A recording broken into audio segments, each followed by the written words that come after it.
Tamizhamudham channel நண்பர்களுக்கு என் அன்பான வணக்கங்கள். மேசராசிக்காரர்களே, உங்களுக்கு 7.5 சனி ஆரம்பிச்சிருச்சு அப்படின்னு ஒரே யோசனையில இருக்கீங்களா? குறிப்பா 2026, 2027, 2028, 2029 வருஷங்கள்ல உங்க வாழ்க்கை எப்படி பயணம் செய்ய போகுது அப்படின்னு தெள்ள தெளிவா எந்த ஒளிவு மறைவும் இல்லாம இன்னைக்கு பார்க்கலாங்க. வாங்க வீடியோக்குள்ள போகலாம். முதல்ல இப்ப நடந்துட்டு இருக்கிற விரய சனியை பத்தி பார்ப்போங்க. உங்க ராசிக்கு 12ஆம் இடத்துல சனி பகவான் உட்கார்ந்து என்னென்ன வேலைகளை பார்த்தாரு அப்படின்னு உங்களை விட வேற யாருக்கும் நல்லா தெரியாதுங்க. கையில காசு வந்தா தானே நிக்கும், எவ்வளவு சம்பாதிச்சாலும் கையில நிக்க மாட்டேங்குது அப்படிங்கிற நிலைமை, எதிர்பார்க்காத செலவுகள், குறிப்பா மருத்துவ செலவு, வண்டி வாகன ரிப்பேரு அப்படின்னு காசு தண்ணியா செலவாயிருக்கும். சில மேசராசிக்காரர்களுக்கு தாய்க்கு கூட மருத்துவ செலவுகள் அதிகம் நடந்திருக்கும். ஒரு சின்ன வேலைக்கு கூட 4 தடவை அலைய வேண்டி இருக்கும். ராத்திரியில படுத்தா தூக்கம் வராது, மனசுக்குள்ள 1000 சிந்தனைகள் ஓடிக்கிட்டே இருக்குங்க. யார நம்புறது, யார நம்ப கூடாது அப்படின்னு தெரியாத அளவுக்கு நெருங்கினவங்களே உங்களை ஏமாத்தி இருப்பாங்க. மொத்தத்துல கடந்த காலங்கள்ல உங்களை ஒரு பெரிய ஓட்டமே ஓட வச்சு உலகத்துல யார் நல்லவங்க யார் கெட்டவங்க அப்படின்னு சனி பகவான் உங்களுக்கு கத்து கொடுத்துட்டாரு. ஆனா கவலைப்படாதீங்க, 2027ஆம் வருஷத்துல இருந்து இந்த அலைச்சல்கள் படிப்படியா குறைய ஆரம்பிக்கும். மனசுல ஒரு தெளிவு பிறக்குங்க.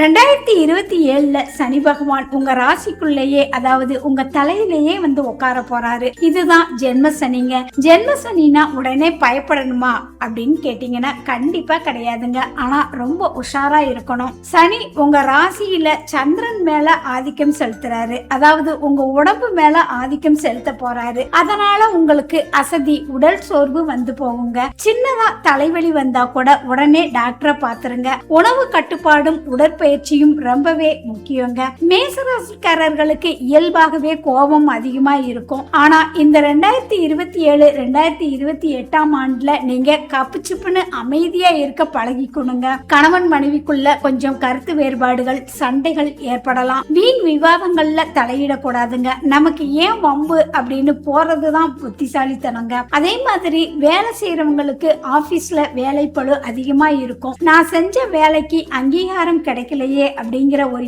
ஏக்கம் இருக்குங்க. பொறுமைய ரொம்ப கடைபிடிக்கணும். புதுசா பிசினஸ் தொடங்குறது, பெரிய முதலீடு செய்யறது அப்படின்லாம் இந்த காலகட்டத்துல தவிர்ப்பது நல்லது. அதே மாதிரி பணம் கொடுக்கல் வாங்கலையும் ரொம்ப கேர்ஃபுல்லா இருக்கணுங்க. சனி பகவான் உங்களை எப்பவுமே அழிக்க நினைக்க மாட்டாருங்க. உங்களை பட்ட தீட்டி ஒரு வைரமா மாத்துறதுதான் அவரோட வேலை. அதைத்தான் இந்த ஜென்ம சனி செய்யுங்க.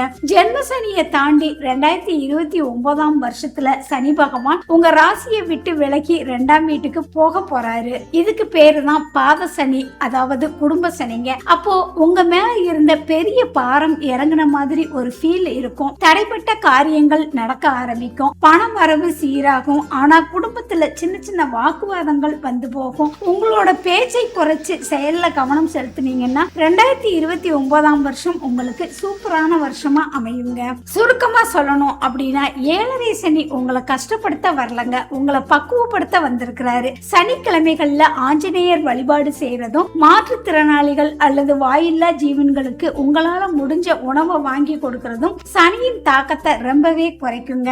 இந்த வீடியோ உங்களுக்கு பயனுள்ளதாக இருந்திருக்கும் அப்படின்னு நம்புறேன். உங்களோட அனுபவங்களை மறக்காம கமெண்ட் பாக்ஸ்ல சொல்லுங்க. இந்த வீடியோ பிடிச்சிருந்தா லைக் பண்ணுங்க. உங்களோட மேசராசி நண்பர்களுக்கும் ஷேர் பண்ணுங்க. தொடர்ந்து பல ஜோதிட தகவல்களுக்கு நம்ம தமிழமுதம் சேனலை சப்ஸ்கிரைப் பண்ணிக்கோங்க. வேற ஏதேனும் உங்களுக்கு கேள்விகள் இருந்தா கமெண்ட் பண்ணுங்க.